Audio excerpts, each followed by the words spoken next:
ఒక్క నిమిషం కూడా నిన్నిక్కడ ఉండనివ్వను. పోవే. శశిరేఖ, మీరంతా కలిసి ఏం చేస్తున్నారు? ఇది చూసిన తర్వాత మాట్లాడు. అమ్మ ఇది నిజమని నమ్మిన తర్వాత ఇంకా ఎందుకుంటాం? పద సీత.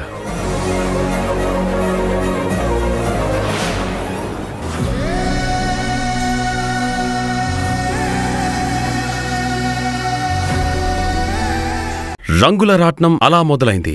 సోమవారం నుంచి శనివారం వరకు మధ్యాహ్నం 1 గంటకు మీ ఈటీవీలో.